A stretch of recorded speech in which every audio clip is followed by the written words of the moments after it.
What do you think, Judy? Can we start, or? Yep, we should be going. Okay, so we're gonna start at 7:08. Okay, we're gonna come around. So our first visitor is Fred Matuszewski. Do I have that right? And he's gonna do a presentation related to the school engineering project that we've gotten some emails about, so. We should do some introductions. So I introduced myself, and Kate just introduced herself, and Judy introduced herself. I'm Haley. Nice to meet you.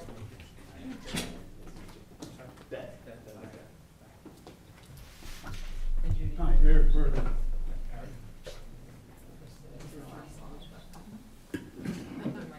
So Fred will clue us in, but this is related to the Deerfield Community School and an engineering study to look at, I guess, potential expansion or construction, or I'm not sure what exactly, but. Well, there are two parts to it.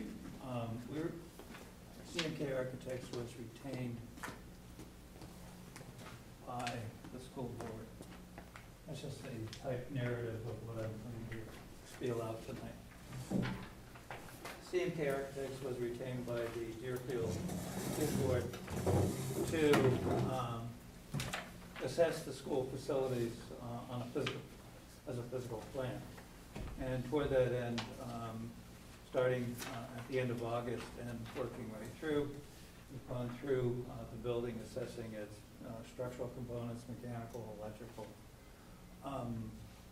components, its finishes, roofing systems, et cetera, and assembling it, essentially a deferred maintenance program for the facility to go out several years. And that will be organized by cost as well as priority, future lifetime of mechanical systems, by example. The second component has not yet begun in earnest, and that is the demographic study, and that is to assess how quickly the town of Deerfield is growing and how that growth is going to affect increased student body at the increased student population at the school. Right now, the school is at capacity at 515 students, and there are 4 classes that are located in the modular units. They show up here and here on this aerial photo, and contained within the school. So, as far as the site is concerned, we retained Hayner Swanson, civil engineers based in Nashua. Dennis Pollock, one of the survey team, heads up one of the survey teams, is a resident of Deerfield, and so knows the facility well as his kids went through the system, went through the program. But we looked at the site on a number of fronts, including the potable water supply, fire protection system, the septic system, storm management, and access to the site. I'll do the last first. Excuse me. The Deerfield School is located obviously right on North Road and has a singular access to it. The site at 42 acres goes back to 1988. School core was finished in its construction in 1990. And during the excavation of the school, from what I understand, lore has it that a fair amount of ledge was removed from the site. The school also, in addition to its footprint, 2 stories around a core of a gym of around 70,000 square feet, has a paved drive and a drive that goes around the back. This drive around the back, we'll talk about this momentarily, has tons of utilities and connections and et cetera. The school also has 2 wells that are located adjacent to the gravel parking lot that service the school. And those, we have a pump located in the basement of this pump house, furnishes the school with potable water. School also has a fire suppression system, sprinklers, and water is drawn out of Freeze's Pond to a pump house here. That pump house is powered off of the transformer and then protects the school building itself. That was installed around 1999. As I had mentioned, the school is bounded by ledge, which is evident here and out in front here as well. And of course, this is New England, this is New Hampshire, and if it's not ledge, it's going to be wetlands. And we're blessed with those as well. There's a pocket here, which did appear on the original site before the site was developed, but obviously has been altered by site development. There's another pocket that exists right back in here. There's this little green spot in here. And then there's a piece that comes in showing in the smaller plan back in here. This wetland area is actually functioning as a storm catchment basin right now. And there's a pipe that extends from a location here over to the wetlands, and that shows up on this plan here, and eventually spills water out to and absorbed by Freeze's Pond. This little wetlands is pretty well contained. Ledge is close by, and it actually sits a few feet higher than the shoreline of Freeze's Pond, which is governed by, the elevation is governed by the dam.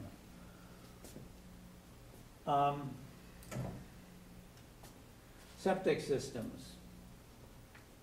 Originally, there were 3 that were designed for the school. One was constructed here, another one was constructed here. The first septic system failed. A second septic system was installed on a bench. We don't show it with our aerial photos, but just off of the platform here. This is an elevated platform above the first floor elevation of the school. It sits about 30 feet up.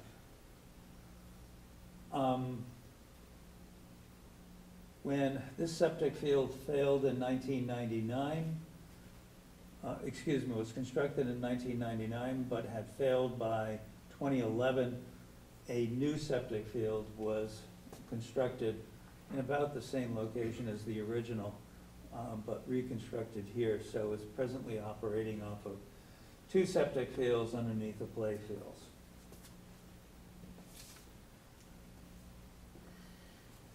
As I said, the school is at capacity and will be expanding. If not in the near future, certainly not in the very distant future. And looking at places where we can expand the school to have classrooms immediately adjacent to the core left us with 2 options as we see them. The administration offices are located up front. Bus loop is here. We have control to the school located right up front. So the potential of expansion out the front didn't prove to be a viable option for us in the development of where we could locate additional classrooms. We then looked to one side or the other of the school core. Because we're located adjacent to Freeze's Pond, we have a 250-foot setback that travels right through the school. So we have myriad difficulties in looking at things. Last Wednesday, Paul Hayner, Hayner Swanson, and I, and Ken Heckman from the school board met with David Price from DES from Wetlands. And we described the limitations that we were faced with for potential expansion in any size, any relationship to the school. And also had toured the site. We told David that we really preferred this location, and that we would stay away from Freeze's Pond. We could locate this storm catchment basement over to an area just beyond the lower playing field, and it would function effectively. We looked at this location, and as you can see by the maps, it would still involve wetlands, even though they're at a higher elevation than Freeze's Pond. And it would also disturb whatever we have going on from the two wells going over to the pump house, coming into the building. Moving out to the back proved to be problematic as well.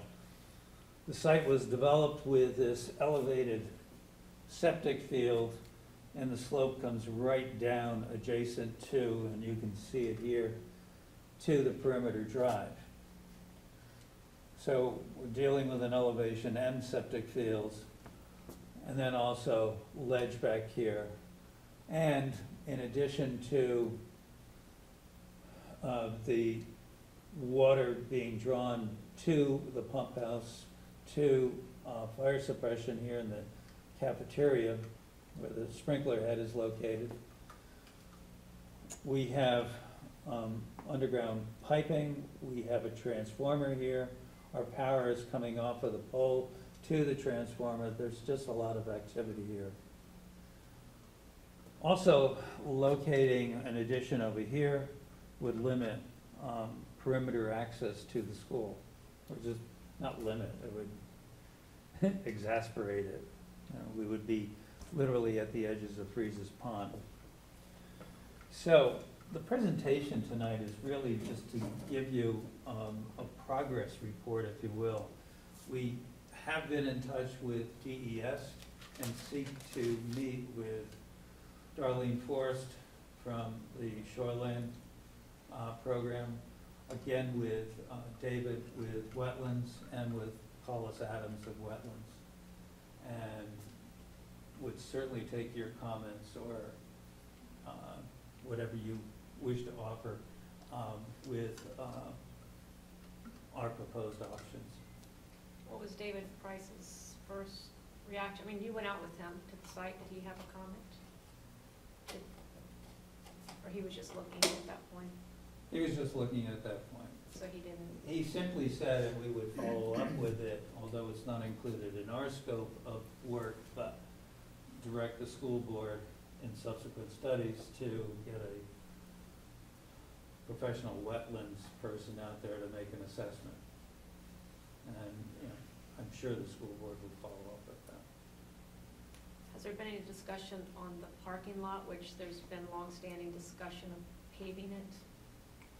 Or is that not part of this conversation? Well, as part of our engineering study, yes, we would recommend it.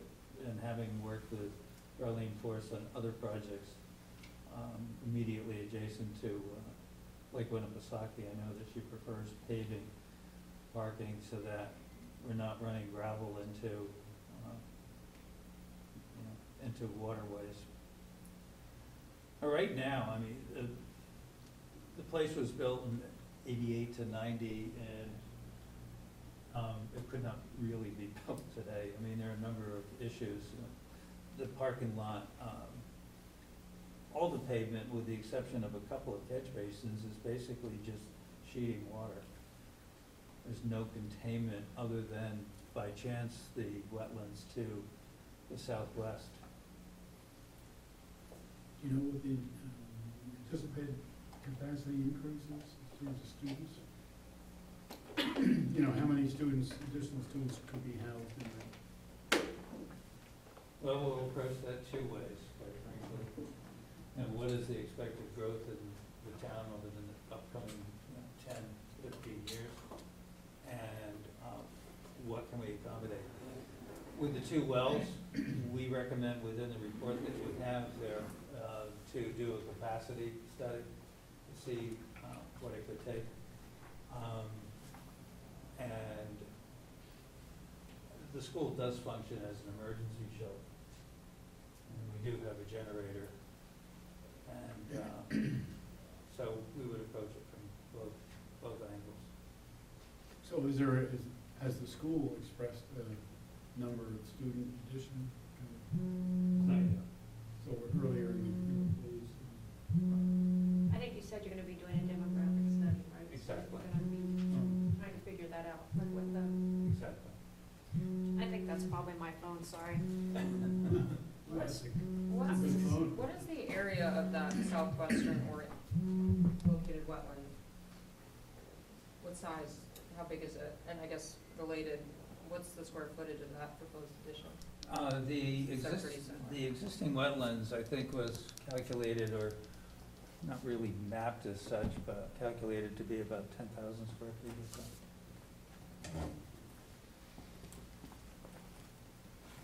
And this drawing that you have right now is not really to match a certain future No. capacity, it's just, It's a placeholder to show locations.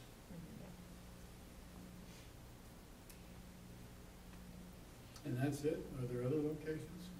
Unless you start changing the specs, I guess, in terms of out back or where the ball field is? Okay. Someone had asked if there's any possibility for going up, and no, there isn't. that was my next question. No. The school was built with reinforced concrete columns and beams, assembled under old seismic design codes. And besides that, the roof is structured or engineered to take snow loads and not people loads. So you have multiple issues adding on, and I'd never get a structural engineer that would agree to go. Will this be designed to go up so that you obviously are cramped and limited with You mean the new, space? the new space, you mean? Yeah. I'm sorry? The new space, the new structure, will it be designed so that you could go up in the future because of limitations on the site? We could. Whoever gets to design the new structure, yes. We've just been retained to do the engineering study and the demographic study, and that is the limit of our contract. Will there be a function and value study on the wetlands? Because you have 3 different wetland systems here, and I think before anyone can say what's the best situation, you'd want to know the function and Sure. values of wetlands. Yes. And the wetland here, I mean, so what we're calling a wetland, where that potential structure is right now, Under option 1. Right here? right there. Okay. That is a historic wetland, it's not a retention pond that was built when the school was built. It was, Sounds like it was. it's all of those. But I mean, it was I mean, there before the school was It built. was there before, but it was also greatly modified during the construction of the school with Right. perimeter drive, with a pipe coming out of it, so it has become a storm retention basin. Right, It could have even been one new one with that other right. piece. So it acts right now like a sort of a forebay for stormwater runoff, it sounds like. And so the idea is to fill that and then rebuild sort of a constructed wetland / forebay for stormwater? Right. That would be a direction. How yes. would the parking lot runoff reach that? In the back, way in the back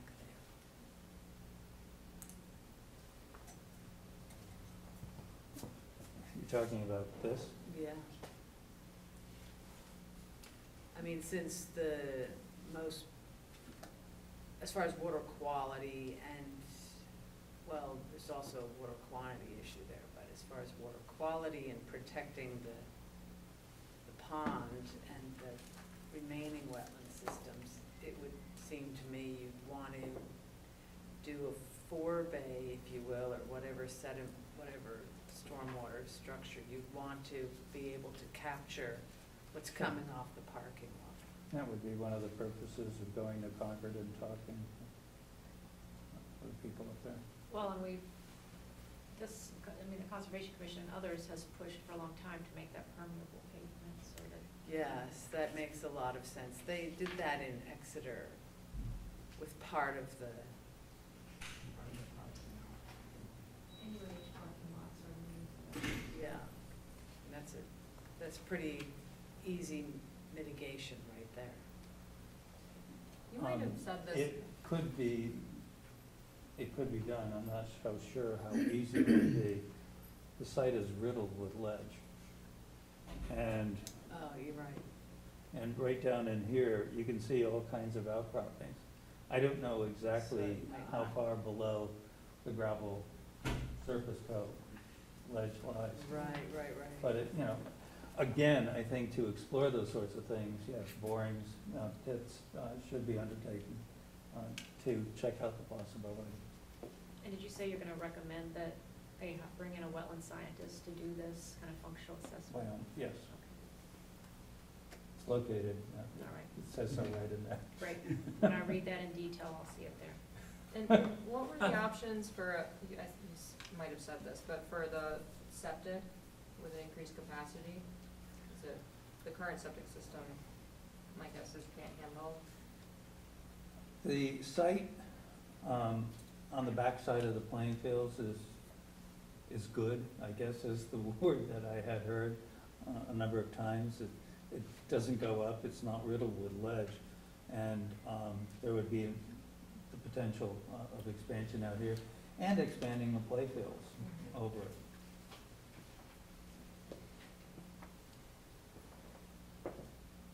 Always wondered why the ball fields were so much higher than the school. It seemed like an odd design, but anyway. They were all constructed. Actually, I think,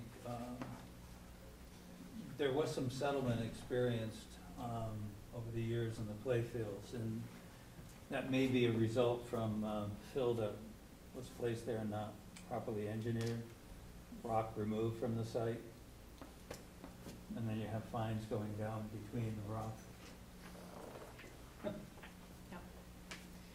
So my sense is that this is, for tonight, is to introduce us to the idea and to let us know what's going on. You're not really necessarily looking for a specific recommendation from us at this time, or whatnot, okay. Will the temporary structures go away? Yes. I'm sorry, Sylvia, what did you ask?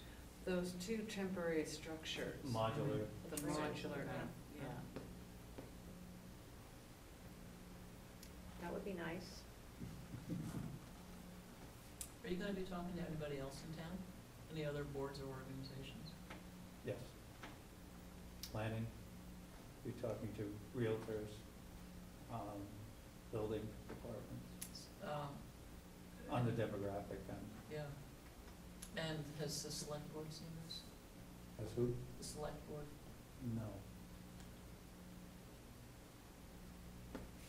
The school board last Wednesday night, I have seen it as part of the progress reports. Yeah. What's the timeline for the whole thing? I'm sorry? Timeline for the whole thing? I'd like to be finished with the demographic study by the end of the year, yes. And the actual construction is unknown. That's just, this is Exactly. just sometime in the future. Exactly. This is called planning, isn't it? Exactly. Thank you, Kate. The wrong board. And I think that's a good example of communication. Because you're working with the school board, but you're talking to other entities in town. Yes. Thank you. Yeah, no, we appreciate learning more about this. It's part of our contract. Yeah. Good. Any other questions? Look for the next chapter. Yeah. Okay. Yeah, thanks for coming in. Well, thank you. And thanks for your Thanks. thorough presentation.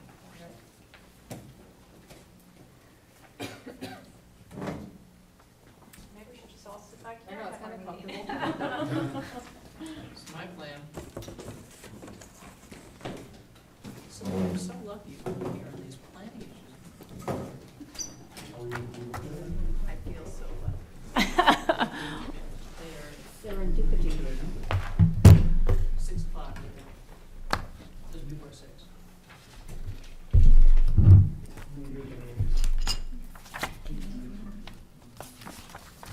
It should have, I think.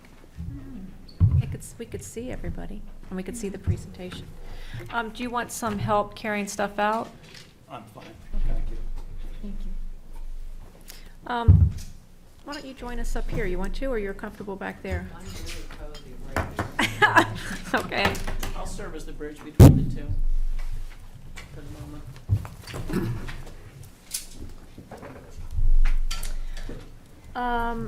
So I think you're up next, so we can just start with that. So, how do we want to proceed with this discussion? So this is to pick up our discussion from last time about wetland buffers and zoning, and Judy actually did a lot of homework related to other towns. I don't know, Judy, do you want to summarize what you discovered, or? I really couldn't summarize, there's so much to it. Each town is pretty different. I mean, so we had that matrix that you had shown us last time. Do we have a summary of the new information in the matrix, or?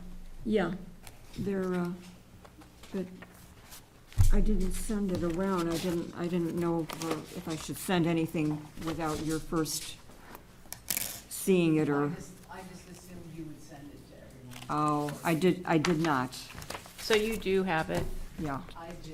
Do you want to summarize what the matrix says, just to give us a flavor? If you could even read it, I couldn't print it out, so it was really, I played with it for quite a while. Oh, good. Judy did a fantastic job. We'd like to stop. Okay. Round of applause for Judy Martin. Oh, please. Let the minutes show. She always does a fantastic job. Accolades. She looked at Raymond, Oh, my. Candia, Northwood, Nottingham, Epsom, and Allenstown. Did you get the Auburn? I sent you that too, Uh, the extra credit. No, I didn't Okay, see I that. sent that one on the 29th, and it's a massive piece of work. Document. They've pretty much got it covered. So it's really interesting to look at the different communities. I'll just give you show and tell. You can pass these around. So Allenstown. What size font is We'll this? take a What quick size look font? and pass it. Like one You don't have half? to read it, the highlight She's got part. a different one, I Oh. think. You can each look at one while you're Nottingham, Epsom. Now, this one is the simplest. Check it out. That's it.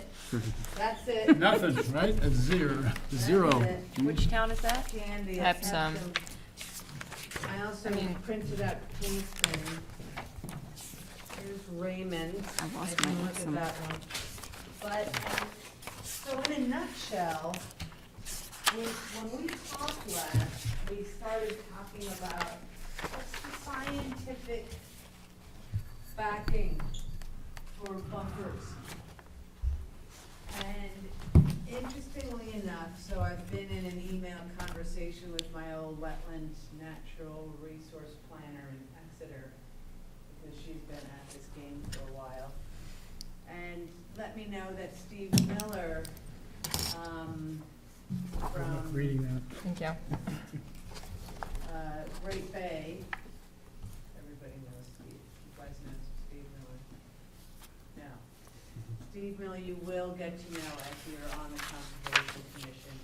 He's with Great Bay, what's the rest of that? National Research Reserve or something like that? National Research Reserve. Estuarine Research Reserve. Yeah, bingo. Fantastic gentleman. I worked with him for a long time. And it just so happens that they're looking and doing a whole scientific study and have done a lot of work on buffers. How convenient for us. And I sent that to Judy, Kate, and Rita, so you guys can send that to the rest of you. I don't think I have all of you. I'll send it out to make sure it goes out. Now, as you're passing around those different, wetland regulations, the reason why I bring up Steve Miller's work is these are all over the ballpark, from no buffers to some like what is it, Allenstown? They were one of the few that actually had a no cut, no, disturbance, 50-foot buffer. But they had really no understandable, I didn't understand what their 40-foot structural buffer was. It was sort of unclear. It was like if it wasn't water, open water, then it had a 40-foot structural setback, yet it had a 50-foot no-cut disturb buffer. So Yeah, some of the stuff was it contradictory. was really weird, and on the other hand, they had a 15-foot, they were the only one I've ever seen, 15 feet setback for snow dumping. How interesting is that? And talking about fertilizers, and so they're really not about structures, they're about, I think, more water quality. That's because a structure, once it's in, it's clean, it's not like it's a parking lot. Whereas there were the more typical ones are structural and septic, and that's what you'll find. Candia is a little more complicated. They had a 50-foot in poorly drained, and then they had a 100-foot structural setback for open water or very poorly drained. So you have some of that in some of these, where they distinguish between poorly drained and very poorly drained. But because they're so different, you have to think, what could they base their setbacks on? Was it palatable to the residents, and that's what they thought they could vote on? Did they copy from someone else? So to me, there's really not a whole lot of rhyme or reason. What comes up more often than not is like 75 feet from septic. You'll see that a lot. May I make a comment, ask a question? Of course. I called Carolyn Matthews, who's on, I forget which committee in the legislature, about this, and she said to me, did you know that there's a hearing going on tomorrow about buffers, and we're considering legislation? Is this old news to everybody else? Okay, so my question is, were you aware of that, and have you looked at what they're proposing? And the reason in particular I'm connecting it to this is she said that it sounded like from the conversation that the driving factor in the buffers were not the scientific side of it, but as you put it, what would be palatable, what would be politically expedient, or whatever word you want to use. So I just thought I'd add that and ask if anybody's looked at the details. I have not. I wasn't aware of it. Okay. I could call her again and try and get some details. I'm sure there's some, if there's proposed legislation, I'm sure it's, I shouldn't say that. I presume it's published someplace on the, they usually publish that stuff, so. Yeah, I'm not aware of this current proposal, but, I mean, it's been 2 or 3 years now that they've been trying to push through some sort of buffer legislation with no success, which I think is why a lot of towns have started to take it upon themselves. So I'm just catching up. I wasn't at the last meeting, so just trying to put our so where did the group land on any idea of where we might want recommendations to fall? Or do we just get to the point where it was discussing purpose and potential distances and? Yeah, we didn't set a number because we wanted to see what other towns were Okay. doing so that we could focus, well, Haley, so that could be, did you see Yeah, this? yeah, I can't process it all right now, but Read it. I looked at the stuff that was sent via email, and, you know, we agreed that we Gonna get need that. to do it and Yeah. that we should do it, and Sylvia was gonna craft some language for the warrant article, but we didn't set a specific, recommendation because we wanted to see what other towns, okay. adjacent towns were doing. So now that, I mean, as, you know, Judy, please forward everything you found to the whole group Okay. first, number one. And then you can all dive in. It won't take you long because Judy did a fantastic job of highlighting it. And so you know, you can really breeze through it. But I'm not sure we have time. I mean, I think tonight we should we should decide on, don't you think we should decide tonight on a Well, number? You know, I'm usually, ready to just jump off into the deep end. I'm not one for really mulling it over too much, but here's something to consider. Since we don't have, we only have one actual community neighbor that has an actual no cut, no disturb, and that is Allenstown, the 50-foot. Is that right, Can I- Allenstown? So you could do that, you could suggest that, or we could wait for Steve Miller and that report, the full report to come out. And what's the time frame on that, did you say? Well, this came out June 13th, that's what I just found out, like at 6 o'clock. I sent you guys this. I have not had a chance to read all this. And, sorry, so his study is on buffers, but in a particular Scientific Wetland Buffer Report. So New the, Hampshire Association of Natural Oh, Resource yeah. Scientists Legislative Committee. Well, that's, So Wetland I- Buffer Scientific Work Group. that's I that have another report. question related to that, and it's more related to the sense of the board. It seems to me in listening to all this, we've got a decision to make. Do we want to go with the scientific, whatever they are, recommendations?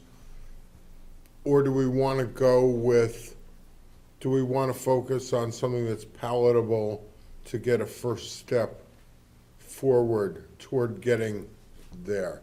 In other words, if they say, I'm making up numbers here, but if they say 100 feet and we go for 100 feet and the community goes, what are you, nuts, and rejects it, we have nothing. So Yeah. I think the question that I'm asking is, which of those tracks do we want to go you get what I'm saying, right? yeah, but I don't think we can make that decision until we know what the science says. I mean, if the science says 50 feet, then that's gonna be palatable. If they say 120, if they say Okay, 200 yeah, yeah. feet, then maybe it isn't. So I don't think until we know what that is, we Yeah, can really sure, say. But okay. my question is, so you don't have a report there, you have I the, have this report.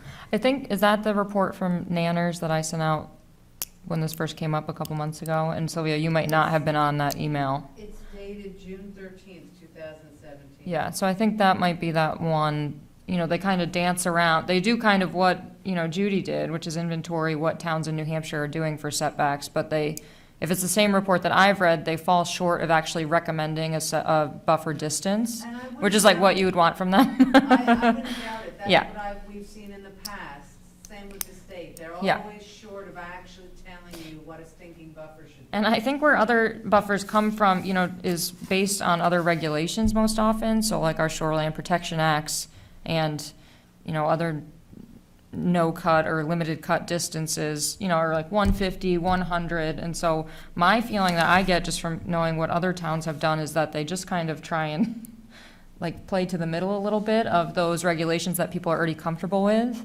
Like I saw on here, someone has a 300 foot if, Tamworth has 300 foot if rare or endangered species or a bog. And that's like the biggest buffer or setback that I've ever heard of. So I could imagine that would really alarm people Whereas 75 feet, for instance, is something people feel comfortable with. So I'm sure it's a balance between the science and, social comfort. Do you know from this report, Haley, I didn't look at it closely, do you know what the range is? I haven't looked at it in a while, but I think most buffers that I've ever seen are between 50 and 150. I rarely see anything above that. But it just depends what you want to allow within a buffer, or if you're defining different wetlands with different buffers. It's all over. And it's doing a literature review, I'm now looking, they have Massachusetts, New Hampshire. Yes, I mean, exactly, yeah. all over the place. And the other thing is, some of the communities, aside from making the distinction between very poorly drained and poorly drained, Kingston, for example, so this was Kristen Murphy's, my Yeah. gal in Exeter. This is her favorite. This is the most complicated one of all. It's based on a point system, and remember I just asked our school representative the function and values of the wetlands? So that's what this point system is based on. They want to know what is the function and value of the wetland, and based on the function, you might have, you might get 100-foot buffer, you might have a 25-foot buffer, based on the scoring and basically the function and values. So a landowner would Right. have to hire a wetland scientist to determine the Yeah. function? For what types of activities? Right, so, like, what are they saying? Is it, Well, str- let's say, the school, since we just saw, right, so, well, this is kind of an awkward situation, because if they're just filling in a wetland, you no longer have the buffer to deal with. Which is what they're saying, they wanna fill in. Let's say it's not as harsh as that. It's actually easier when it's that, in a way, you know what I'm saying? yeah, they do a dredge and fill and They're put a just- new one, yeah, It's no longer in your jurisdiction. right. It's the state. But let's say it was adjacent to the wetland. Now it's in the buffer, and you would be asking him, like I did, we need a function and value study, and we need to know, is the wetland, like in this case, is it doing nutrient removal? Is it recharging groundwater? Is there wildlife habitat? Is it handling sediment control? Is there any shellfish habitat? Are there endangered species, et cetera? So Seems like too complicated a Yeah. first step. But that's what I'm saying, if someone wants to put up a woodshed, like, we have That's what I to, thought. Yeah. And so I emailed her, that's too complicated. At least, Right. at least to start, right? We're going from nothing to like, yeah, So I'm thinking 50 foot, just like Allenstown. One, you can say our neighbor, Allenstown, is doing that. So that's one thing you can point to and say, at least one neighbor has this buffer. And it was palatable, and they passed it. can I ask, but you just keep referring to Allenstown as a no cut, no disturb? Yes, Does that mean you cannot cut trees within the buffer? yes. I would maybe push back against that, but, Well, that's why we're talking Yeah. about a no cut, no disturb buffer. But you could do, in the conditional approval, you could do selective cutting or something, you could do allowances within the buffer. And I think that's what we did in Exeter, we did. but that would be a case-by-case basis. That would be That would require I don't know, variance isn't the term, but, It would Yeah. require a conditional use Conditional, permit mhm. from the planning board, Yep. which would happen anyway, if they were coming in to do whatever. One of the things, back to Allenstown, that they made sure wasn't allowed, and I saw it all the time in Exeter, was, you'd have a site plan like this we just Welcome to the saw, other side and of they the put tracks. all the drainage, all the, whether it was a constructed wetland, which is what he was suggesting, or whatever drainage system, was all put in the buffer. And that's something that they say, no, you cannot do in the buffer, it isn't meant for that. And I would strongly suggest that. so what's the building setback, 75? our building is 100 feet in Deerfield, but it depends on, there's a stipulation of how old the lot is. Whether or not it's grandfathered from a certain date. It was But let's just say grandfathered. it's 100 feet, and then we're saying that in addition to that, there would be a 50-foot setback within that that is no cut, no disturb, with the exception of a conditional use permit on a case-by-case basis. Yes. Sounds good. Let's go for it. I agree. You gotta have something that's gonna So be, Now pass the you test. need to figure out what are the conditions that would guide the planning board in making a decision of yay or nay if someone wanted to, whether it was, you know, agricultural stuff, And that has to go in the warrant? all of it. Mm. And is, Oops. yeah. Well, and is it just for forested? I guess I can just envision a few scenarios. So like the state, within whatever buffers they designate around a variety of wetlands, allows landowners to harvest 50% of the basal area, or like circumference of the trees, basically, within that buffer. Within shoreland, you said? Yes. Yeah. Shoreland, but also like fourth order streams and big ponds. So I don't know, I would say that the state calls that responsible forestry, and most in the forestry community call that responsible forestry. So I would hesitate to say no cutting within the buffer, personally. No, I agree with you. I think Yeah. you would want to stipulate, you know. And similarly with like agricultural ponds and people being able to, you know, hay or whatever, like right up to the edge of the pond, we just need to think about those scenarios, I guess. But those are the two that I can think of that you might just create a, you know, a nightmare for the planning board if we don't think about it ahead of But time. this isn't encompassing ponds, is it? I mean, these are wetlands we're talking about. It should be any, very poorly drained would encompass lakes, Surface ponds, waters, Everything. any open surface water. anything that could turn green and slimy. I mean, and I think, you know, wetlands adjacent to Pleasant Lake, for example, this would be great. Because that is one of the most pristine lakes in the state. How do you keep it that way? When you have people who are buying up the smaller lakefront homes and rebuilding them into, you know, much bigger, year-round yeah, residents. we've been through a lot of that. Of course. That's just gonna continue. Yep. I looked at Brentwoods particularly. I don't know why. I just was like searching around. Brentwoods.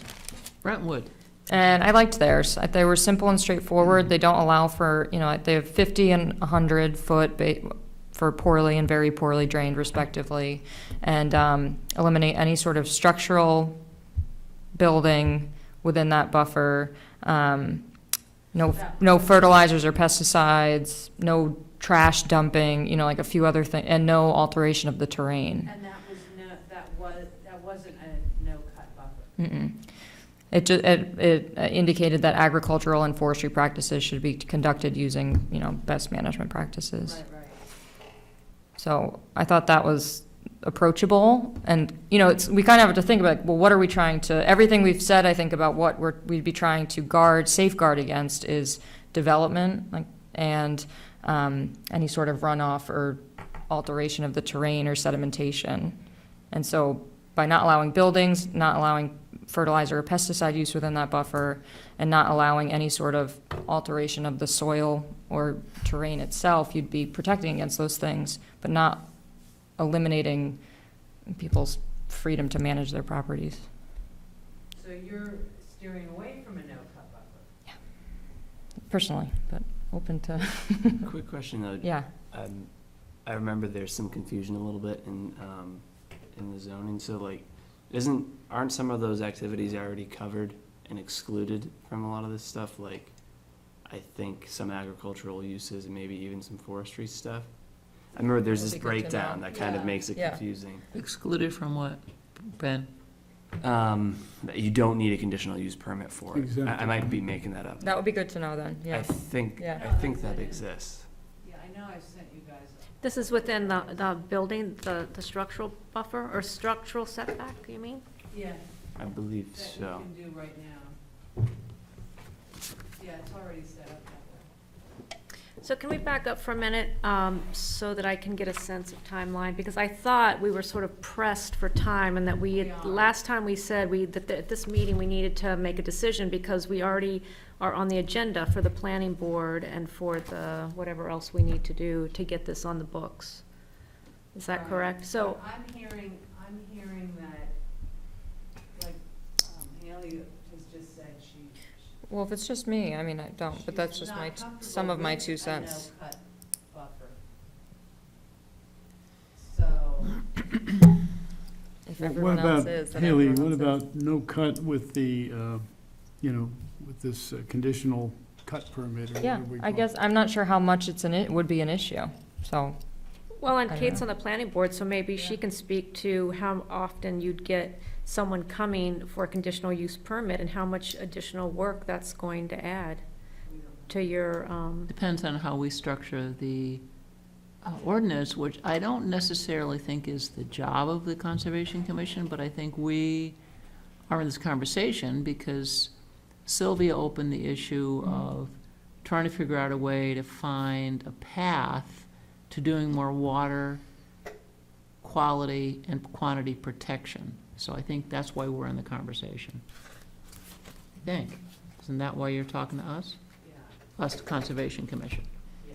And the planning board, is gonna have to put the words together, so I guess my feeling is that, well, that wasn't my understanding. My understanding was that we were presenting the words to them for their Draft approval. tonight. Yeah, we wanted to draft it. I have not conceptually, but what I'm gonna say is that, as someone who's been at this for a long time,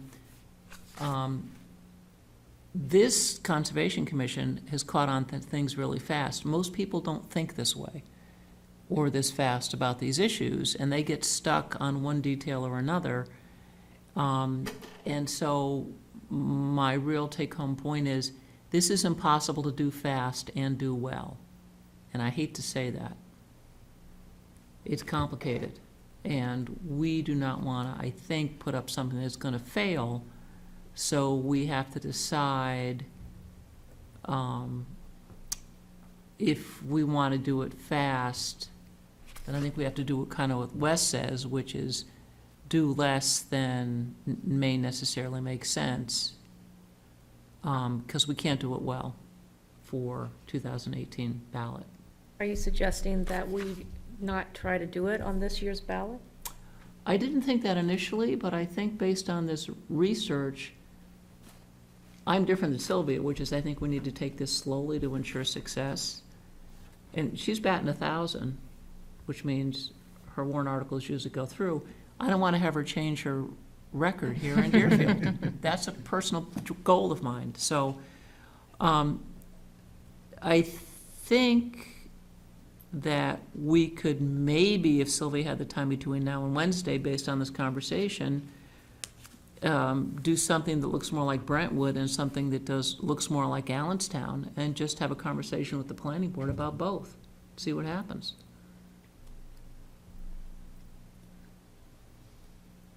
Because we want to be successful with whatever we do.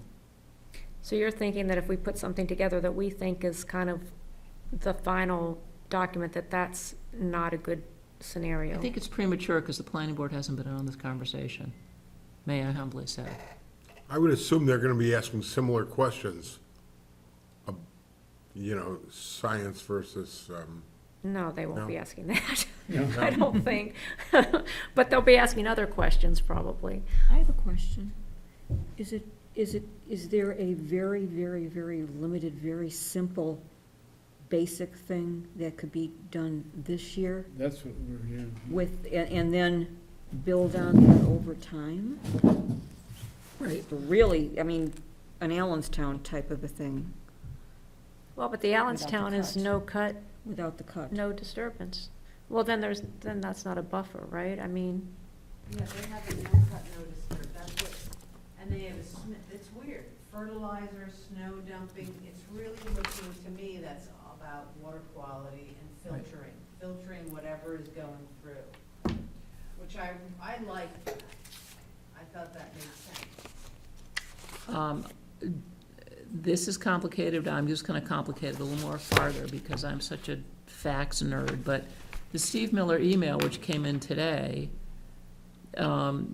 says that the work they're doing includes an economic analysis, Yeah, see, I tend to think we should wait to see what they come up with. a GIS analysis, a literature review, including the NANNERS, the Association of Natural Resources, a legal analysis of takings, a view of enforcement, and a very nice community assessment based on interviews with about 40 people.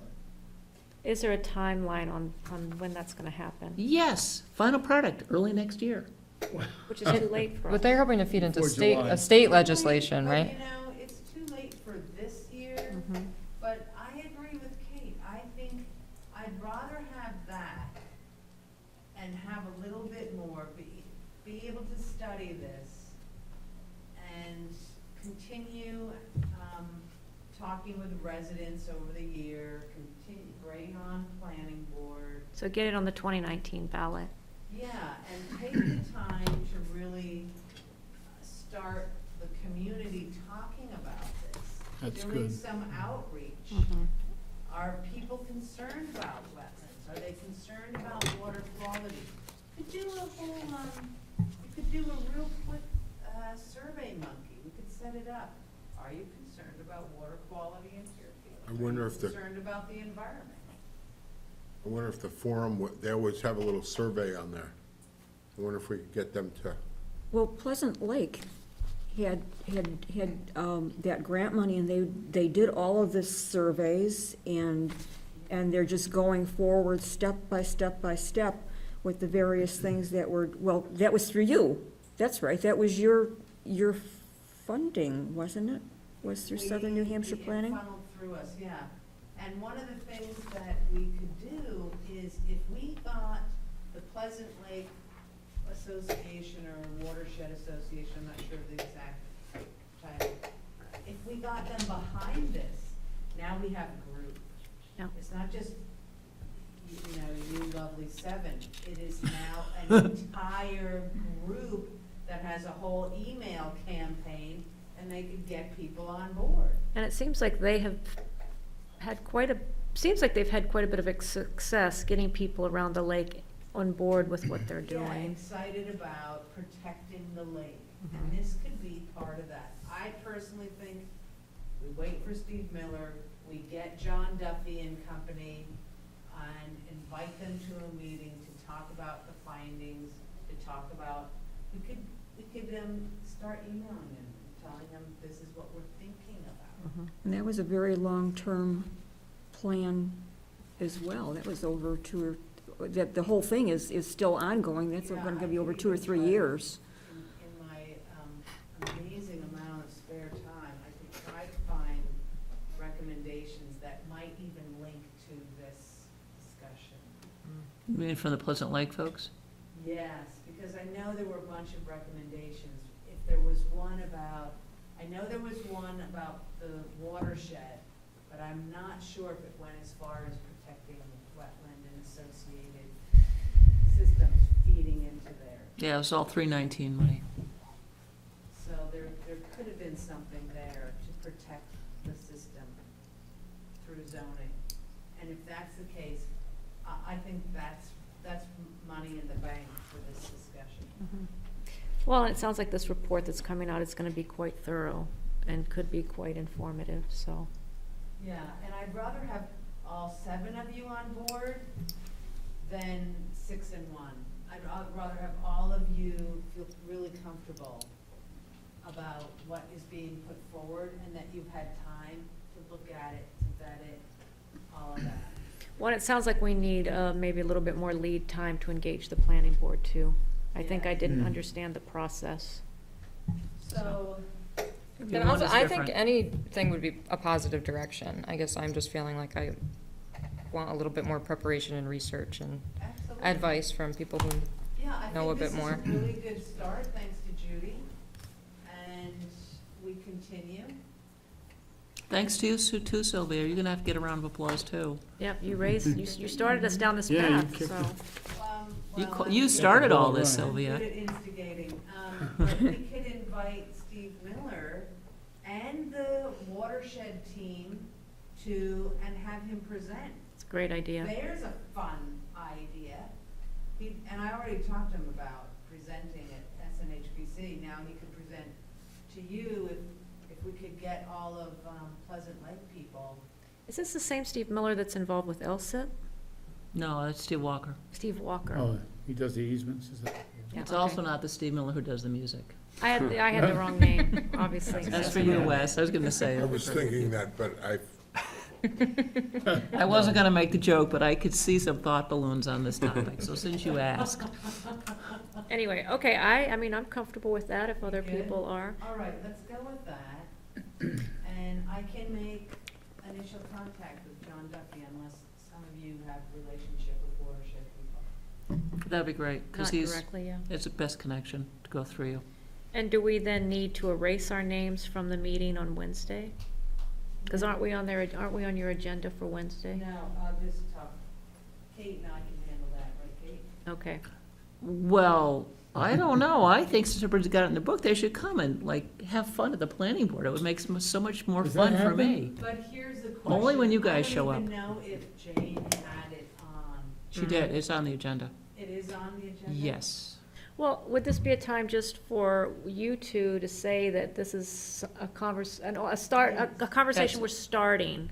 Yes. Once I get done being, like, I've been in a very difficult meeting all day, so I'm enjoying tonight. So once I stop playing around, let me tell you that I think Sylvia and I can just do a book report and you guys don't have to come.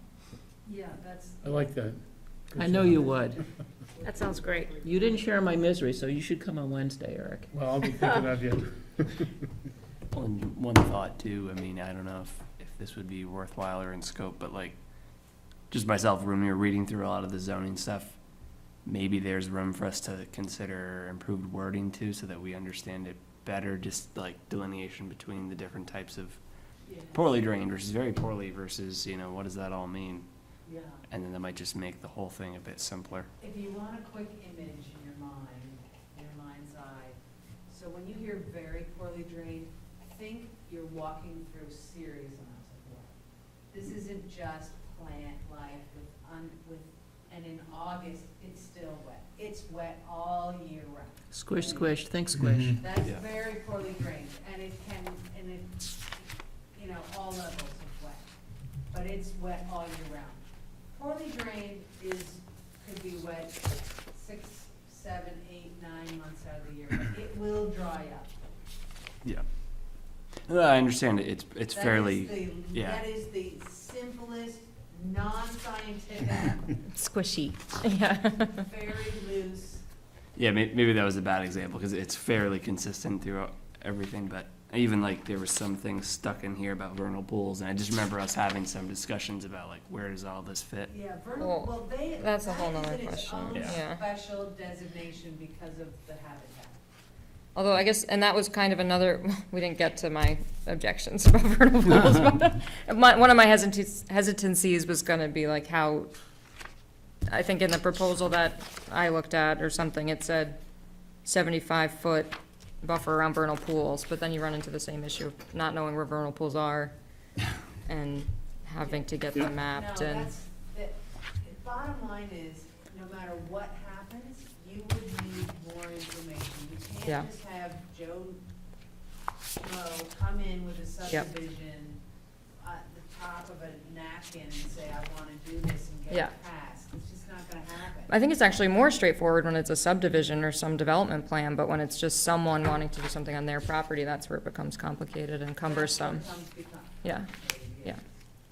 I'll send these out, and I think one of them has a set of definitions for the various yeah. things in there as part of their, Judy, what do you mean these? What Sure. will you be sending out? Like not the thing I even- sent you.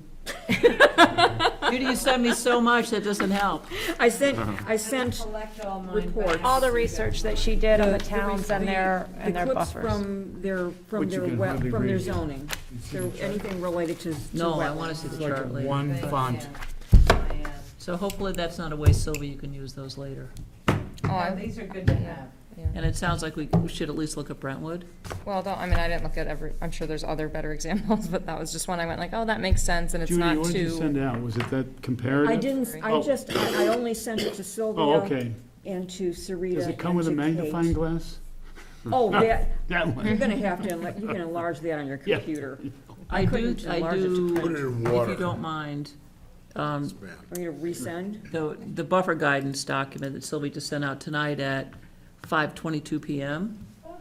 You're on the copy on that. Would you just zoom that around to everybody else, Conservation Commission? Oh, okay, That's all. the Just buffer, forward it. the buffer guide, Yeah, the yeah. one This- that, this the Steve one that I Miller Band added the, report. oh, that thing. That, Oh, that's- yeah, okay, yes. All right, so we're good? Excellent. Yep. Thanks for coming in. All right. Yeah, thanks for your help. So Conservation Commission doesn't have to come Oh. on Wednesday, but Sylvia and I Game do. plan. That's We have a right. Game plan, and so at some point, I think there'll be a party with Steve Miller and, with John Duffy and his crew, and you. And we'll hear the outcome of Steve Miller's work. So we will consider this, next year, we are going to educate ourselves, right? I think we Yes, need to that sounds educate the good. world too in this town, Fantastic. right? Yes. Thank you, Sylvia. And get more people on board. I'm, Yes. the email that you sent out late this evening, did that have an attachment with his report, the report that you have? I don't, It No. had a link. Yeah. oh, it had a Follow link, the link, okay. you could. But it sounds like get- that's the same report that Haley sent us earlier. Haley so- sent it on August 22nd. Steve Miller tonight had that same report linked in his email of 5:22. Okay, so that, it was linked, so I'll bring it up from the link and then send it out to you guys. Yeah. Or I was Haley- just, just Haley send and the link. Steve are on the same just forward page. his email. You don't Just have forward to, the you don't have to email. find Okay. us. I can tell you something else that I have up my sleeve regarding regulations, is subtly gets at this whole buildable as well. And we are now, we being planning board, and I include myself, are looking at a subdivision off Church Road. And the gentleman is creating 5 lots. There's plenty of land there, but there's a lot of wetland. And because of the 100-foot setback, buildable area gets shrunk, right, on each of his proposed lots. And on one lot, it seems to be about the size of this room.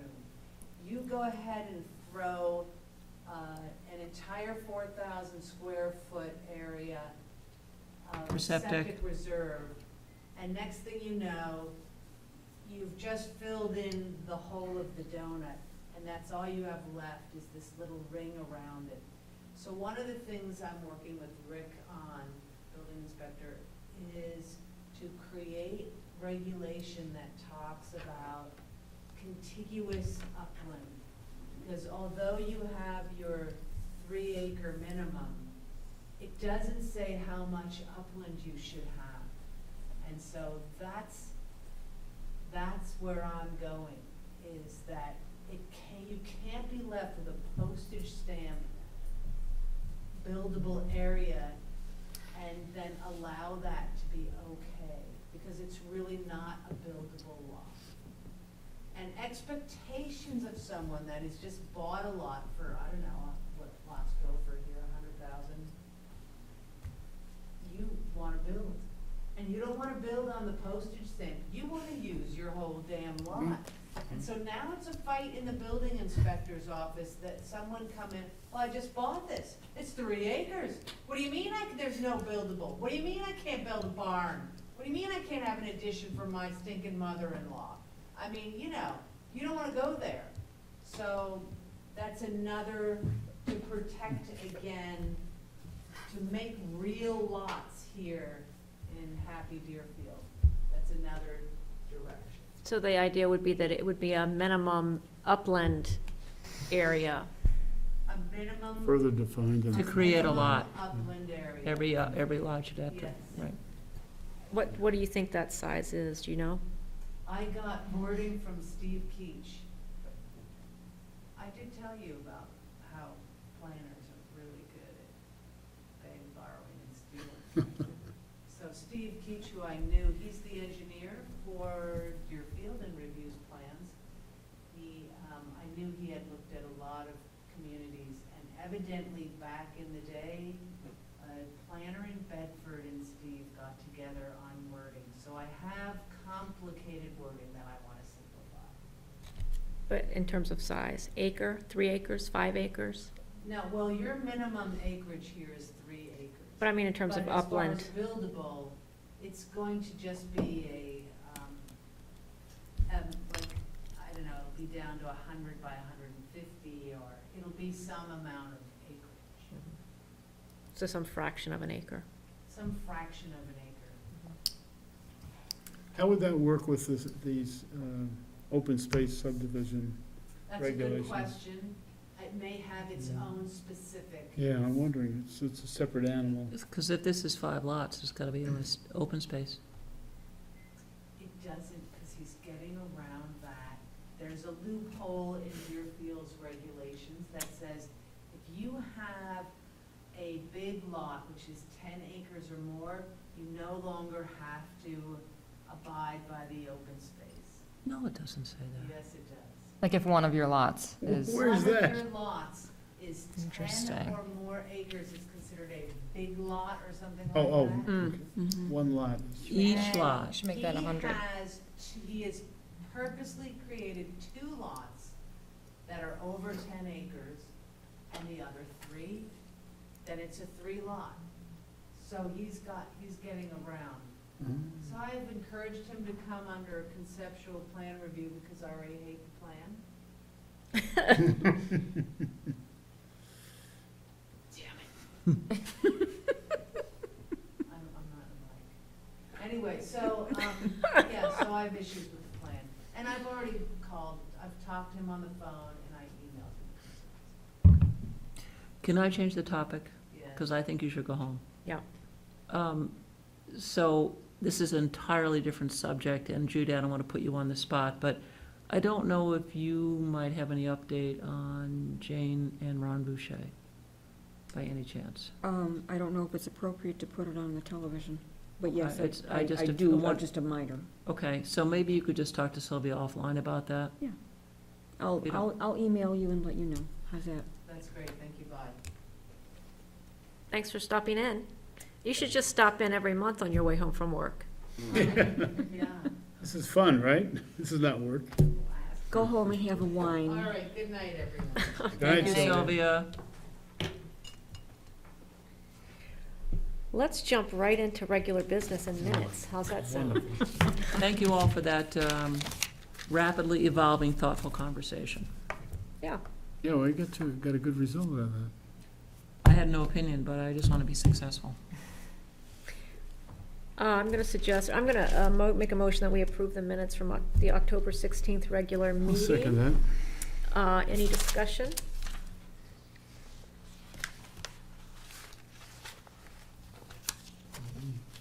Kate?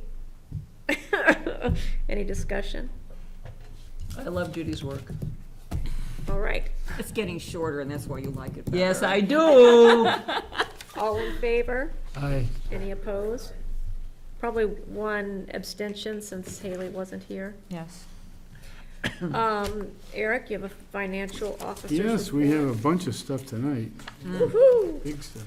Nice work, right, Eric? We have made some headway with the treasurer, so we're up to date on our reports. I will tell you that, well, July's, I'll just give you one balance as of the end of September. How's that? And tell you that for July and August, it was just simply interest income, about $69 or $70 each month. So in September, with those additions in the prior 2 months, the total balance at the end of September, $331,241.91. And I'll give these to Judy, and if you want to put all 3 in the record. Yeah, I will. And then in addition to that, there was talked about land use change tax, and there's some development happening in town. That would be an understatement. So, we received a check for $22,773.50 just at the beginning of October. Now, was that included, that's included in the No. 331, isn't it? No, it's not in there. It's not That's in the the end of 300? July. This will be in the end of October when we get that, Oh, okay? okay. So, So the October balance, it'll be in the October balance. that's right, right. So it's creeping up there. Good. And if you'd like, do you want this number? I'll give you that. I think I have your, an email.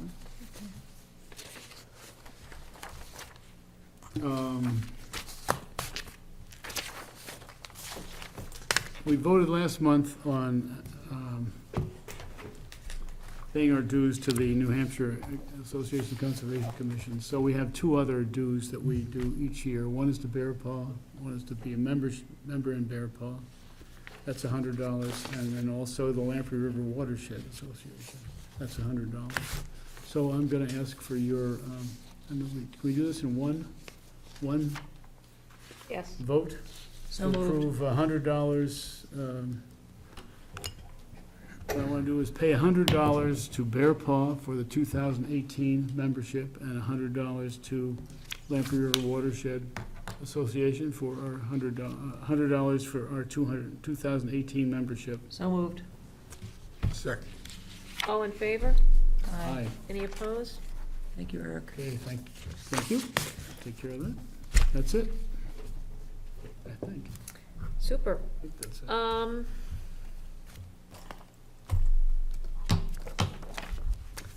So easements and land protection, project number 35. Is that on the list because we have an update from someone, or it's just a placeholder? It's a placeholder, probably, if there is, let's see. No, there's no, I don't believe there's any updates on either one of those. Okay, so project 35 and project 31, no updates, although, I don't know, Oh, I know why it's in there. Was wondering whether, we have not, I haven't seen a bill for we were supposed to be paying for half of the appraisal, and we were going to be billed separately from the appraiser for $950, but we haven't received anything yet in the mail. And I don't think that Well- anything would have come to you directly, would it, Eric? No, what I'm expecting is we'll see a report. and A then we'll- report. Then we'll pay a bill. This is Okay. with Scott, the appraiser Scott, what's his name? Scott Heath? Heath. Scott Heath. Is he yeah. doing the appraisal? Yeah. Oh, okay. So, he has to get paid in head time. That's something else. We didn't, okay. Yeah, he was gonna split up the Well, appraisal so that yeah, it showed specific things. we can't let that happen again. But Did you want to speak at all, Kate, on project 31 to what you heard at your meeting, or? No, okay. There's no update on Boisfort, we're still waiting. Well, no, I can give you a little bit there. Oh, all So, right, me too.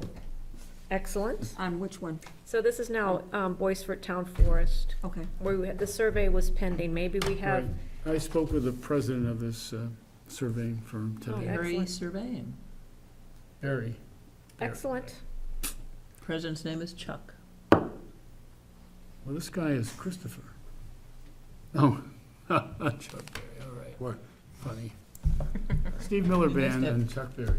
You missed it. Oh, I did. Sorry. Anyway, all I know is that it's been very delayed. I did talk with Dan Kern too, and I think we actually double teamed this guy, so he called me on the way home today. And Dan is gonna get an email from the president passed it off to the project person that's doing this work. And it has to do, he said there was some problem with the roads out there. Now, as far as I understand, we've been through this with Boisfort before, and, the Dow Road and all that We sent them a business. bunch of information. Yeah. We Well, tried to. We so- told them to talk to us.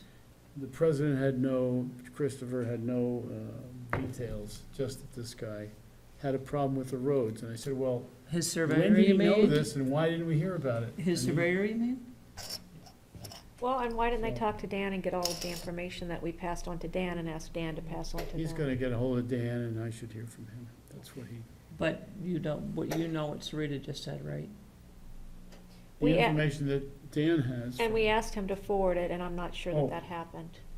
Is that right? And this was what, information from the research, right? Title research?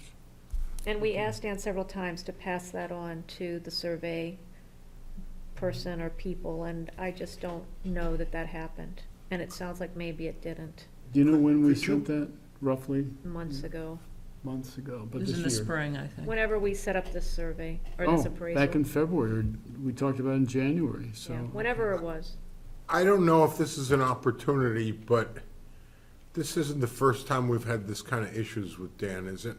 And I'm wondering if we could take the opportunity at the time we're paying our dues to suggest that maybe we should get a little more responsiveness. That- No? That may be a separate conversation somewhere, somehow, although it's happened already, I'm sure. Yeah, You know. Sorry. no, that's fine. No, I think we can talk about that offline. Okay, I'll get a hold of Dan, let him know. Stewardship easement monitoring updates, McNeil and Wells were just done by Frank and Will. Great Brook Corridor, we just got from Al. So I think Curry is the only outstanding easement. I don't know if you have an update, Ben, probably still waiting to hear from Paula. I did finally hear from her, and she said she would check her schedule, but that was the middle of October. So, I sent her another email and said, hey, next couple weekends look good for me. So I will let you know what happens. Yep. Hopefully I have before to the. email her of something Okay. school-related, and I will put an addendum to it in Okay. very large capital bold letters. Sounds good. Go Judy. And maybe the next time I'm at the school, which might be Wednesday, There you I can, go. if I run into her, I'll give her a poke as well. Okay. And based on what Frank Mitchell had said, I think we probably is better to do it before the snow falls, maybe. I don't know. He had some concerns last time about accessibility, so, maybe before the end of this month would be great. Indeed, time's getting short, potentially. Yes, Kate? Eric Berglund, if you can go into the Wayback Machine on your email, back to March of this year, there are 2 emails with a bunch of information that the wonderful Frank Mitchell unearthed regarding Dow Road. Okay, And those were sent on the 27th of March. And Dan said on the 28th he would forward to the surveyor. okay, this was from Frank or from Sarita? From Kate. From Thank- From Frank to Dan? No, Frank wasn't involved. Oh, Frank wasn't involved. I don't think. Yes, he was. He did the research. He did, but he's Yeah. not the one that sent it to But he to didn't send Dan. it to No. Dan, right? No. Who sent it to Dan? Sarita Fry, Oh. March 27th. Per Kate's March instructions. 27th, all right. All right, thank you, I was gonna ask for that date. And then on March 28th, Dan said, I will forward it to the surveyor, thanks. Well, he's gonna get it again. And I will forward both of these to you, Mr. Okay. Berglund. Did I Okay. get them before? I don't think so. Okay, So I'll send them to you this time. all right, thank you. Okay.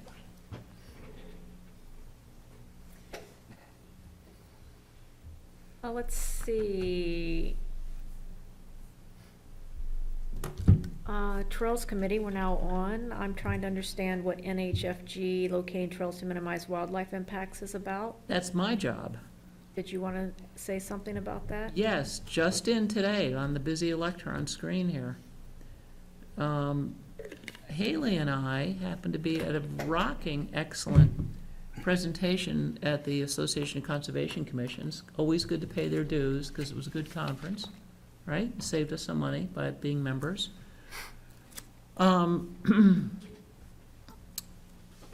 that they did a initial rollout presentation of a whole GIS-based analysis of a least cost approach to locating recreational, non-motorized trails in a way that minimizes negative impacts on wildlife.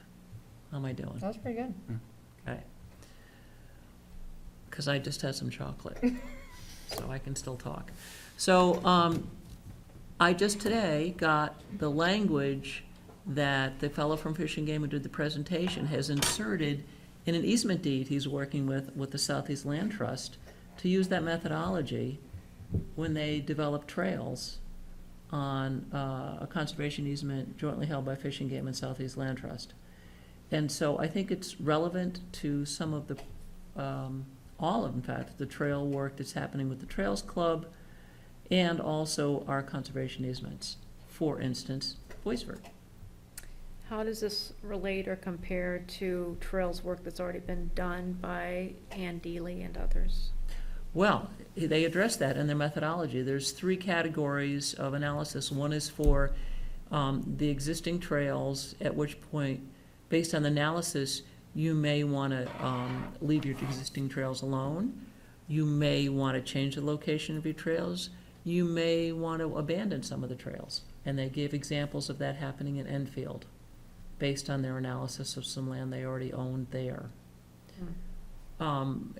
Also put in the context of, in fact, many people who go on trails aren't really going for the kind of scientific stuff that we all do. Most of them are just going to be out in the woods and have fun with their kids. And so shorter trails and more accessible trails that have nice views is probably what most people want anyhow, rather than remote and extensive or near areas. So this is a very, very, very, very important consideration given the increasing population pressures and the increase in people using trails because of all the new GIS information that makes stuff more accessible.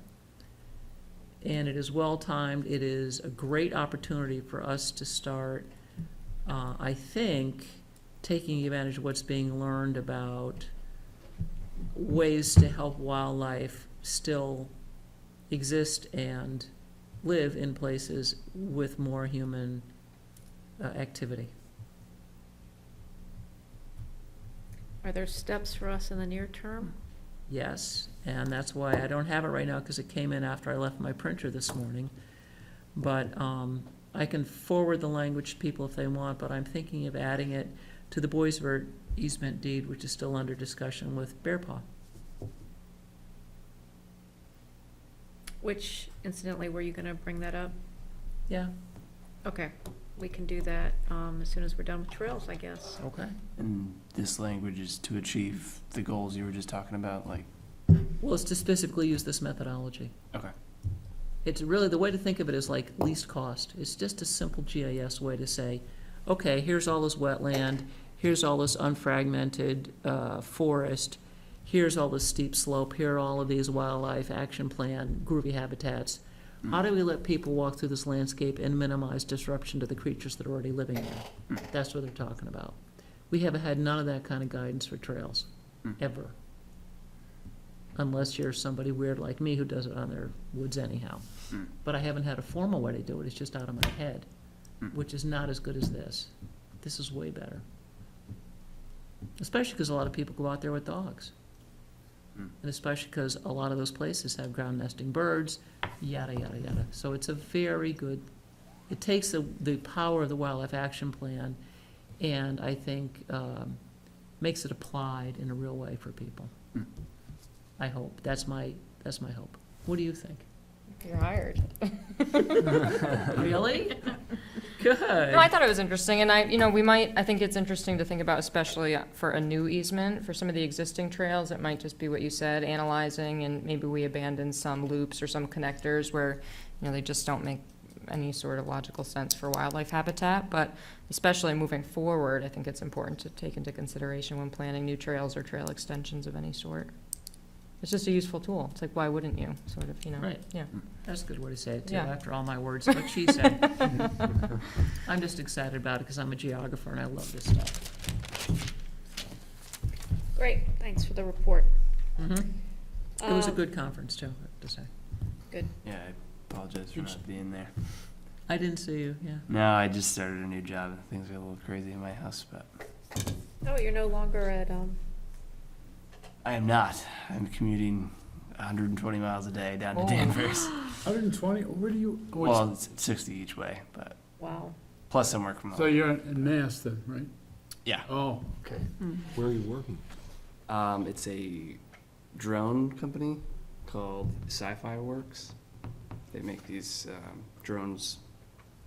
They call them persistent aerial systems for surveying and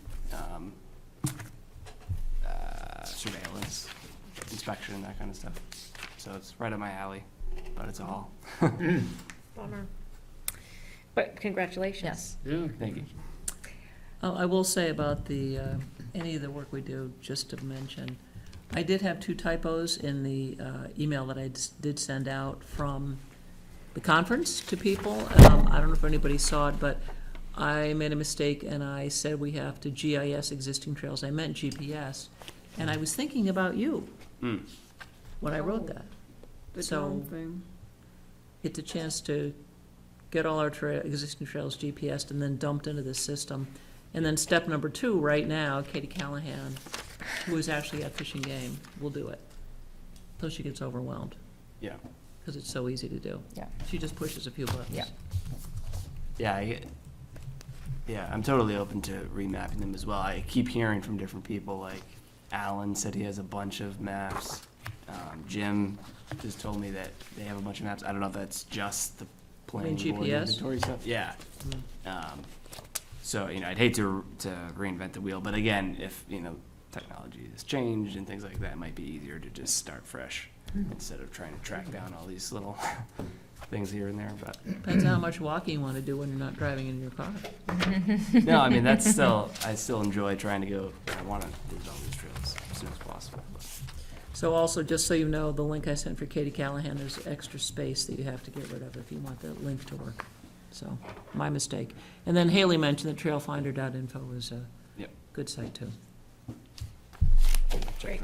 that one out. The other thing on trails is Lindsay Flanders. The only update there is that, unless Ben has something else, is that there's been now communication between Frank Allen and Ellen O'Donnell at the school. I put them all in touch because Ellen is interested in having her class, her students, help with the trail extension, and Alan and Frank thought that it might be amenable to that. So there's, I think, a conversation there. But that's the only update I have, unless you have something else. I still haven't heard from Alan. I mean, he told me at the time when we went out to do the mapping, which then his GPS doesn't work, was that he was going to go back and remap it, and then he was going to have a plan for building it. So I was kind of letting him take that, but I haven't heard, so I'll try to email him on that. So that's for the new trail, the The trail extension. extension, yeah. So that's, okay. Correct. And so the students at DCS, the 7th and 8th graders might help build that, or Okay. install that new trail.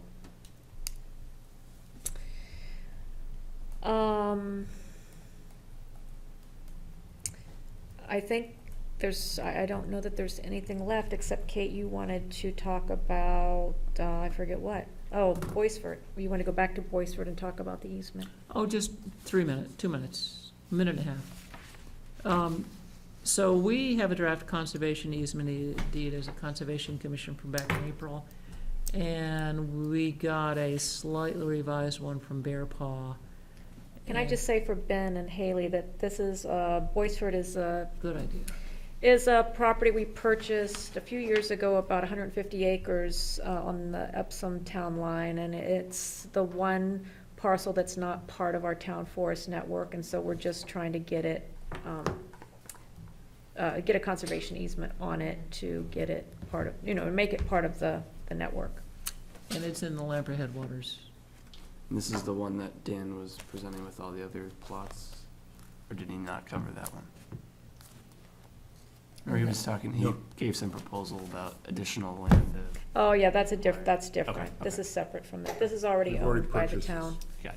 Right, but is it in that area on the Epsom border? It's near there, yeah. Yeah. Okay. So he may have mentioned it.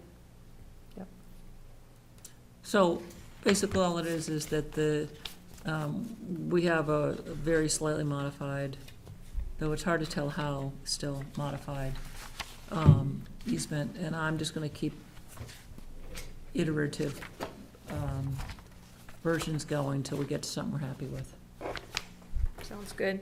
Yeah.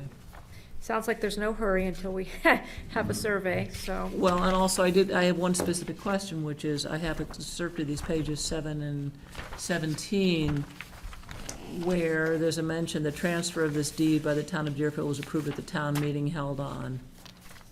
And also that in the Appendix A, there's some specific deed references. And I, with the permission of the Conservation Commission, I'd like to hand this paper to the local expert on such things, Judy Marshall, and make sure that she can make sure the right dates are in there, so I can send them on to Dan. So can I hand this to Judy and ask her to fill in the blanks for us? Is that what I have? No, it doesn't. Did you send something around today? Do you have this electronically? Because I don't believe I have this at all. I bet I do. What do you got, Eric? That's it? That's the bear paw one, yeah. Because you mentioned the fact that we had a partial easement deed for Boys Burton, and you had questions about it, but I don't believe I've got anything. Is this whole series? Any draft. I'll send you what I have. Okay. You got anything beyond this? This is what Dan did. That's what Dan did. Right. We had something from April that he built on, To look them up. Okay, so this is the latest. yes. And then this is what you're suggesting. What's that? Mm. You sent this around today? Oh, this, is this for, I don't know what you got, Eric. you sent me that today, or was that? Where in Mass is it? Yeah, this is the one that Eric's got. Go into, This is the stuff from Fish and Game that is on the Southeast Land Trust easement. He's got the I thought- language. This is from Fish and Game. okay, I thought I haven't printed it out, I just zoomed it out. you weren't suggesting merging this in, or? Yes, No, you are, okay. absolutely. That's what I got, all right. Positively. Well, we're talking about easement, Excuse me. the Williams easement, just turned which down is, the what's the name of the guy? Anyway, that guy. Dana, something or other. Yeah, now, our easement language, is it strong enough today that we don't have to worry about the problems that came up with the Williams easement? He came in there, cleared everything out, converted from forest to something else. Which incidentally, we haven't That's- monitored lately, but Hmm? we haven't done a monitoring there lately. And I think I've seen trees, small trees in the grass, you know, Yeah, he planted them in there, but that's not part of the easement, so. oh, you're right, that's right. But that, to me, you know, that was a sign of, it was a weak language we had originally. No, I'm sorry, that's called agriculture and you can't touch it. Agriculture is what? Growing Christmas trees? Yeah. Where the forest used to be? Yep. Clearing the forest Yeah, out? that's allowed, and I mean, I think that's the Okay. same, similar language in the new easement. I think the issue is not so much the change in land use, it's how it was done. How it and, was done, right. The lack of leaving any buffer between the wetland and the new system, and the change in terrain and those sorts of things. And the nature of the soils. Yep.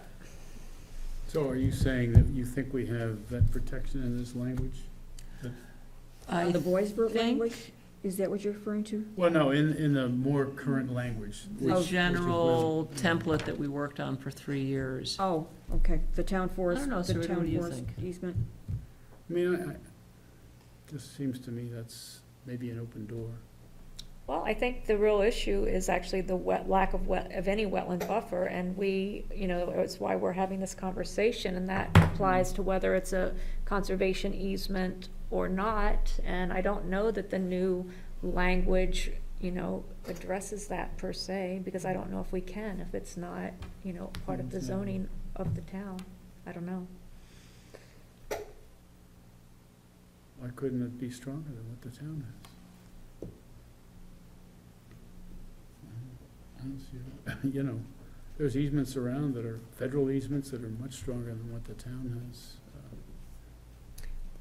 I don't know if we could put, I don't know, Kate, that's a question for you. Well, I think what we did is we put in, following BMPs, which I think, Haley, you may know certainly from your day job, but, don't most agricultural BMPs encourage some kind of vegetative buffer to surface waters? Yep. And we did meet with, in that case, we met with the landowner and made that recommendation. It just wasn't heeded, and I don't, I suppose that we could, even with the existing easement, try to impose some restoration, but, we haven't made that determination that we should pursue that. Well, I guess I'm throwing it out there for, There is Yeah, language, there is language, you're supposed to follow BMPs, and there is language for how you do enforcement of violation. It's just, that gets into the sticky wicket. Money. I mean, I think the language is better, oh, it is, clearly it is, I mean. but does that mean it's gonna protect us from another situation like this? I don't know. I think it really boils down to the landowner. Well, it's a big part of it, it's a big 50% of it, or more. Probably higher. It sounds like there's a template of sorts, or Yes. an actual template, can that be sent around, just so that Ben and I could maybe see it? Only old members have it, you guys can't have it. And I never have to touch an easement.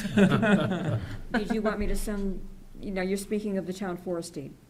Just, Yeah. yeah, if I That- could that's just, the I'll easement. see The kind something of of what we're template working with conservation here, easement, yeah. Yeah, well, you say template, but I'm gonna send the actual recorded deed. Sure. That's what You I'm mean the that's good. conservation easement? The town forest, the conservation easement, is That's that what what I'm- you're speaking of, right? Yes, we're talking about the conservation That was easement. recorded. Yes, the Sure, one for yeah. the 7-town For the forest. 7 Yeah. town forest, six out of the 7, because 3 says its own. And so you guys know, the way we got into that was we spent 3 years, because I have a particular. What? It was more than 3, it seems like it was. At least as long as I've been doing this. Way back in the At 20th least five. century. We did a lot of laughing during those 3 years. Not toward the end, we didn't. Are we done yet with it, or is there more to come? Way back in the 20th century, when LCIP was created, it was a very relatively simple, brand-new easement form. And it got appended, and Spiniff was the leader in conservation easement, so everybody just followed theirs, and then they put a lot of extra stuff on, and frankly, from my point of view, as someone who works a lot for local landowners, it became sort of like a Frankenstein document that nobody could explain. So, I got a bee in my bonnet, they listened, these poor victims, and we sat around for 3 years trying to make it better. It was more than And 3. the thing I wanted to do, what? It What? seemed like More more than than, 3 it seemed like more than 3, I Yeah. think. 15 years of misery later, plus or minus, we came up with this little template, but the thing I haven't done yet, and I appreciate your interest, is that nothing's perfect, it can always get better, is that Spiniff just this spring released their new and improved Yeah. easement. So I would love to compare that with what we have, because. No, not after that. It's staying like this. No, because me as an individual, Well, you could do whatever once I you get want. out of purgatory with Northern Pass, I can do it, because that's the only thing that's worse than this, is where I've been. So compared to that, work on easement is fun.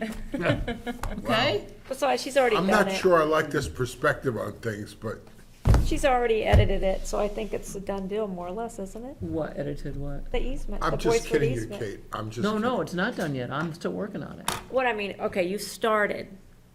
But no, what I wanna do is I Oh, you wanna, mean more than this? stop, I wanna compare this Forest Society with our template, our easement template, as it becomes available once we finish revising the Boisvert, which I hope is new and improved because of this information about fish and game and locating trails. I'd like to get that into the Boisvert easement so that the continuing improvement of the conservation template continues.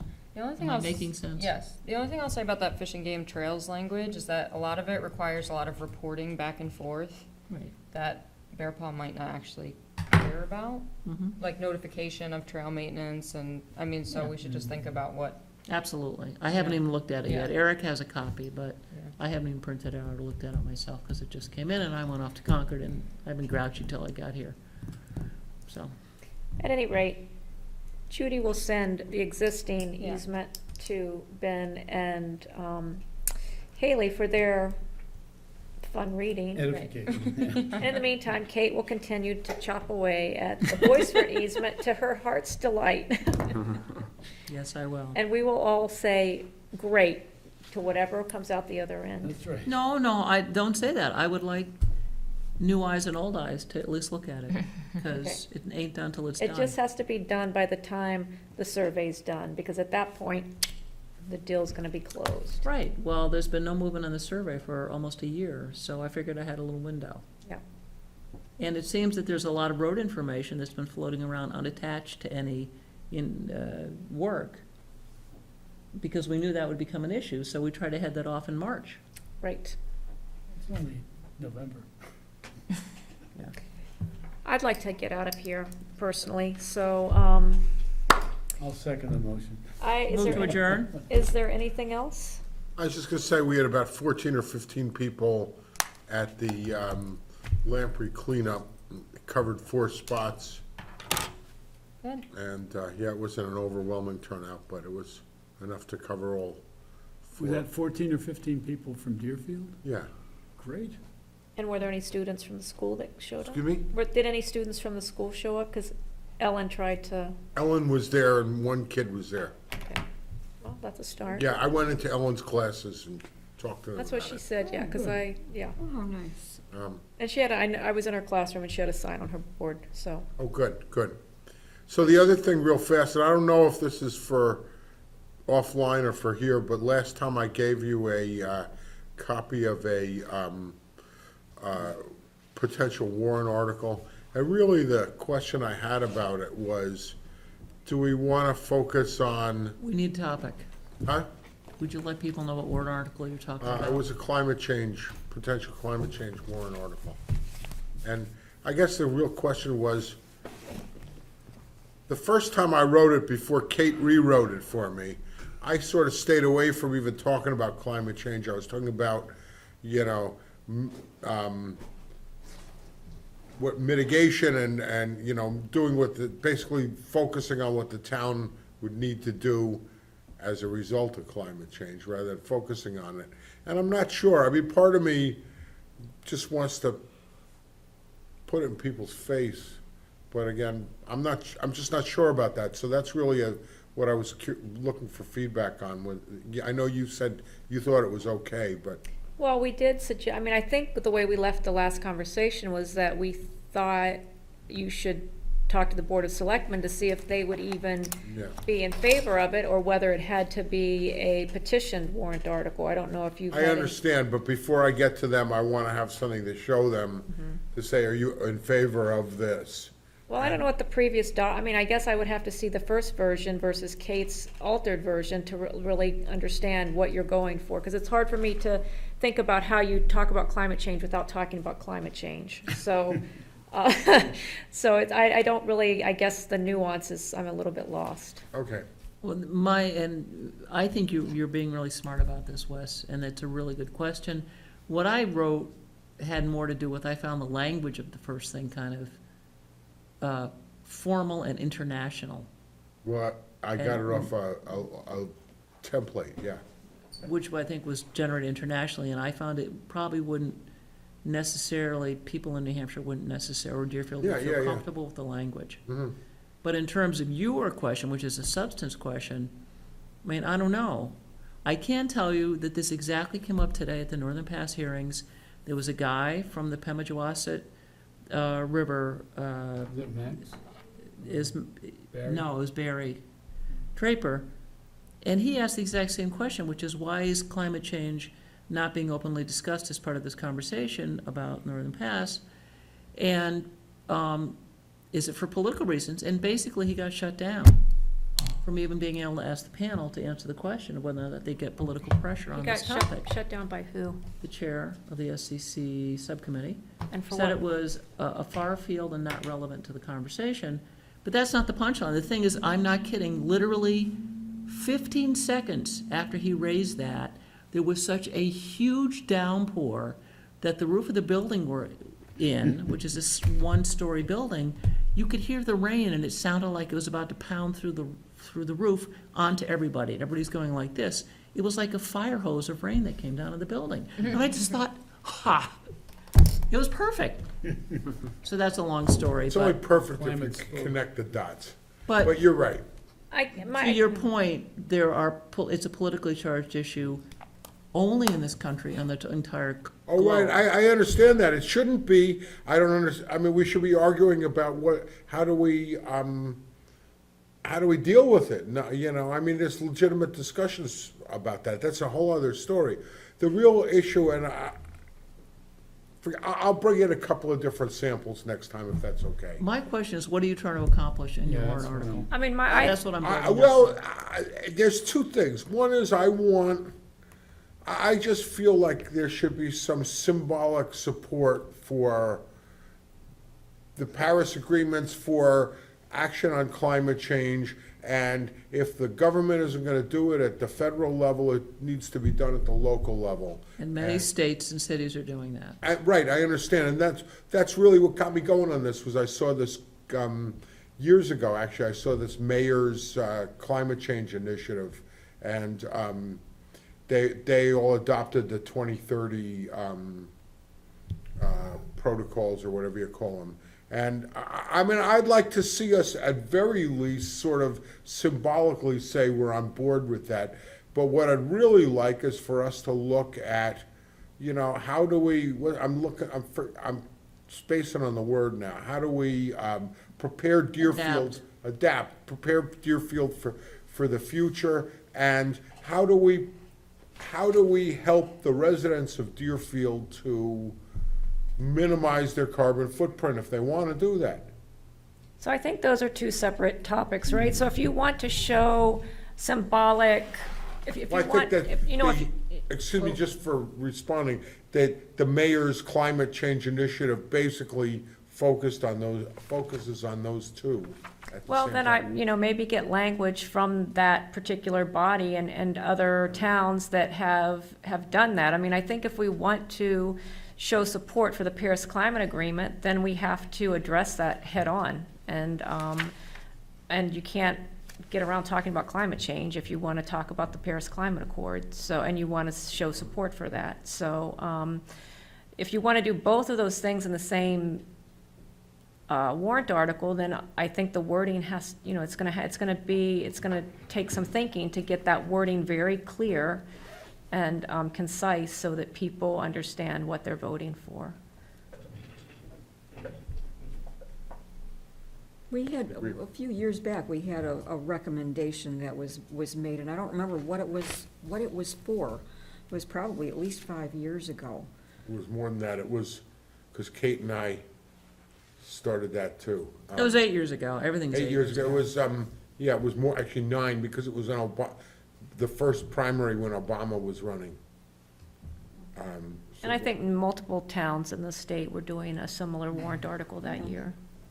I'll keep working on it. I'll come back next month, whatever, with some ideas, a couple of. Thank you for pursuing that. Yeah, that's. Or send them in advance so that we have time to read them. Okay, sure. Thank you. Be great. Thank you, Wes.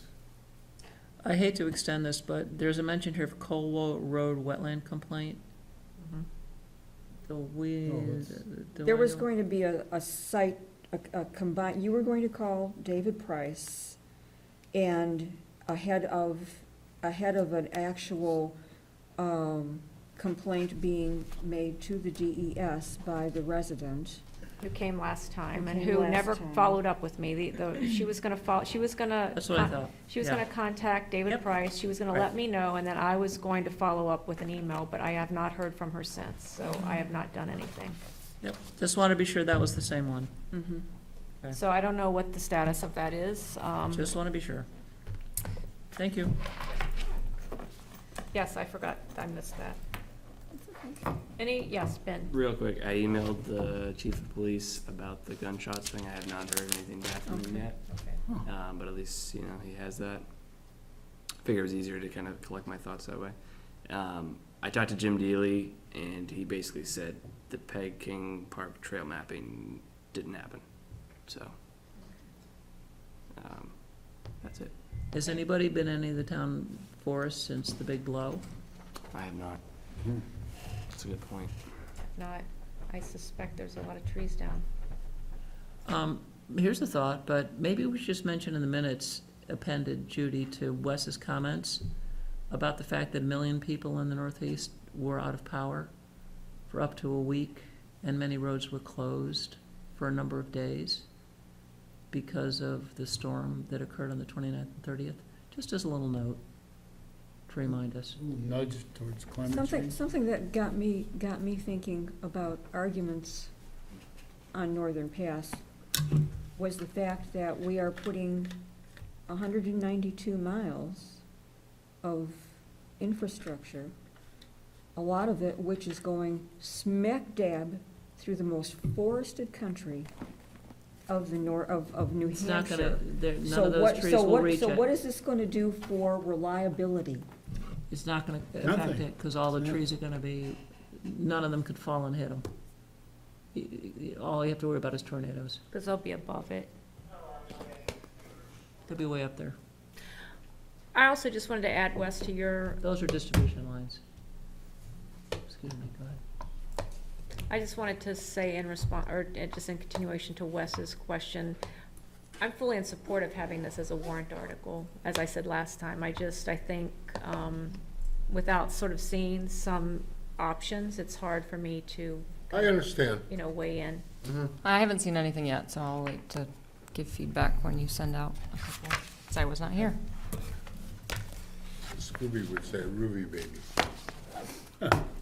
Other announcements? I think it's a great meeting, thanks, everybody. We did not get 3 laughs, I'm pretty sure, but whatever. Oh, yes, we did. I think we got 5 at least. Remember the conversation about, At least 3 on the easement itself. that's just the easements alone, we had all kinds of, All at your 8 years expense. and 8 labs. yeah, that's okay, it's fine with me. All right, I make a motion that we adjourn. Second. Second. All in favor? Aye. Any opposed?